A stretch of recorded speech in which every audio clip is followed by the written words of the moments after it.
Bonjour, bienvenue pour cette nouvelle édition du journal de TV Vendée. Voici l'info à la mi-journée.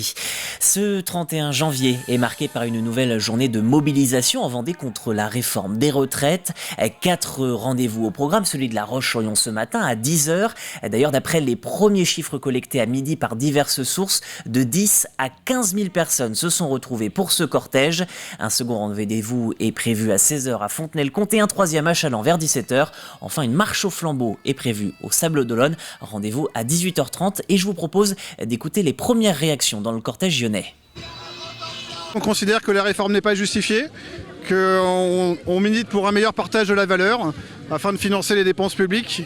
Parce qu'effectivement le gouvernement charge de l'argent, mais c'est toujours sur les travailleurs que ça retombe. Il faut considérer tous les progrès de l'automatisme, de la productivité. Et on travaille toujours autant, c'est pas normal. Tous ces progrès devraient servir à travailler moins dans une vie. J'ai aussi pas mal galéré avec des périodes de sans emploi, comme beaucoup de personnes également, donc moi ça me paraît très loin. Donc je me bats surtout pour les autres, je suis pas sûre d'avoir une retraite, mais c'est pas grave, voilà. Et bien sûr, nous reviendrons ce soir sur les rassemblements en Vendée, à Fontenay-le-Comte et à La Roche-sur-Yon.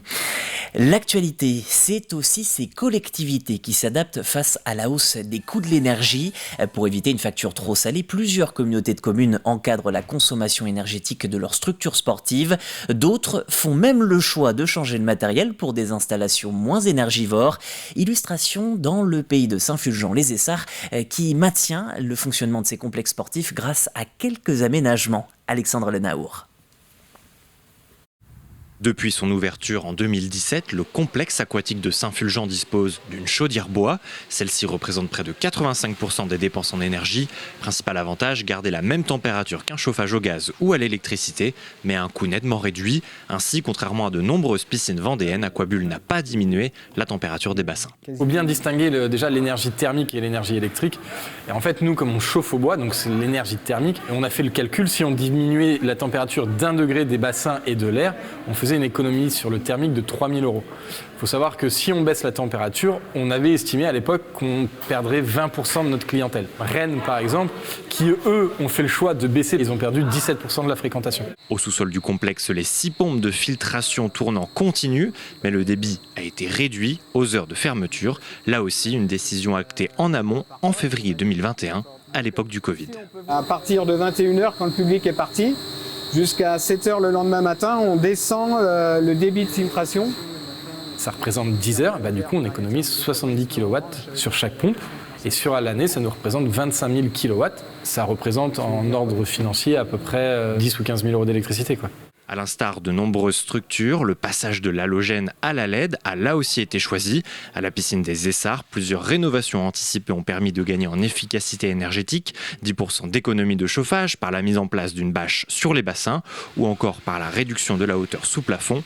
Dans certaines salles de sport, la question énergétique a aussi été anticipée. À Chavagne-en-Paillé, par exemple, la halle intercommunale ouverte en septembre 2022 fait figure de référence. Les LED s'activent seuls et s'ajustent selon la luminosité extérieure. Le chauffage au gaz se programme. Activation 30 minutes avant le cours de gym pour atteindre 19 degrés, avant de se couper en autonomie à la fin de la séance et se maintenir à 15 degrés. Au niveau de la salle de gymnastique, on est bien sûr plus élevé qu'une salle omnisport où on va être plutôt autour de 17 degrés. En fait, on s'est aperçu que même sans le chauffage, la température restait élevée parce que dès que le soleil tapait dans la façade, eh bien, ça augmentait la température intérieure. D'ici quelques mois, les panneaux solaires déjà installés seront aussi mis en service. Même projet à Saint-Fulgent où des ombrières fleuriront bientôt sur le parking dans un objectif d'autoconsommation collective. En ce début d'année, la Cour criminelle départementale fait son apparition un peu partout en France. La Vendée ne fait d'ailleurs pas exception. Les premières audiences sont prévues en mars prochain.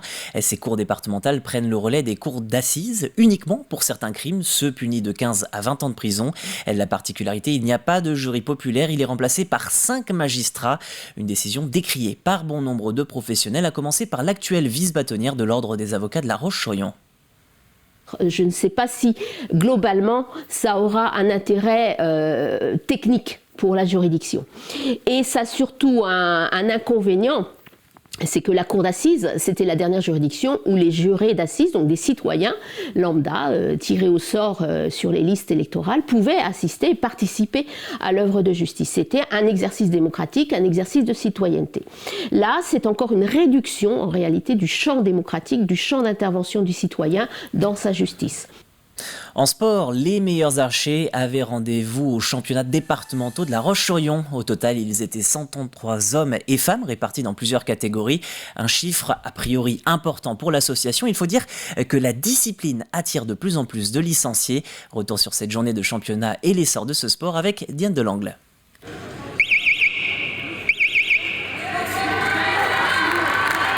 Du chahut puis le silence et les flèches se brisant contre la paille de la salle omnisport de La Roche-sur-Yon. Les championnats départementaux départagent les meilleurs archers de Vendée. Ce samedi, les jeunes, de Poussin à U18, se présentent sur le pas de tir, une discipline qu'ils affectionnent tout particulièrement. Ce que j'aime beaucoup dans le tir à l'arc, c'est comme c'est un sport individuel, on peut compter que sur nous et ça permet vraiment de développer la confiance en soi parce qu'on a vraiment la maîtrise totale de notre arc et on peut compter que sur nous.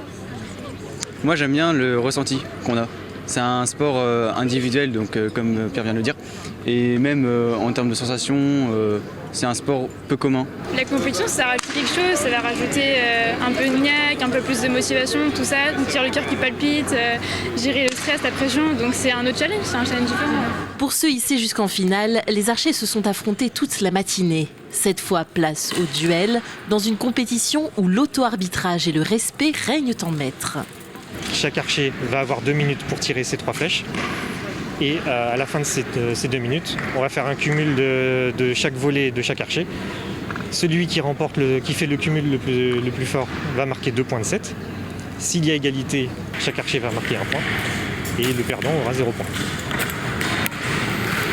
Un sport de plus en plus pratiqué dans le département, parmi la vingtaine de clubs du territoire. En janvier, le tir à l'arc a franchi les 1000 licenciés, dont 36% de féminines. Ce qui explique cet enthousiasme pour le tir à l'arc, c'est simplement le dynamisme, je dirais, des présidents de clubs, puisque on a en 2019, il y a 2 clubs en Vendée qui avaient organisé un championnat de France jeune, mais c'est le dynamisme de tous les jours, de toute l'année auprès des clubs pour arriver à avoir autant de licenciés. Et les meilleurs se sont qualifiés pour l'épreuve régionale. S'ils visent la lune, ils pourront peut-être décrocher les étoiles avec une place au championnat national. La compétition est prévue fin février au Vendespace. Et c'est la fin de ce journal. Très bonne journée à toutes et à tous sur TV Vendée.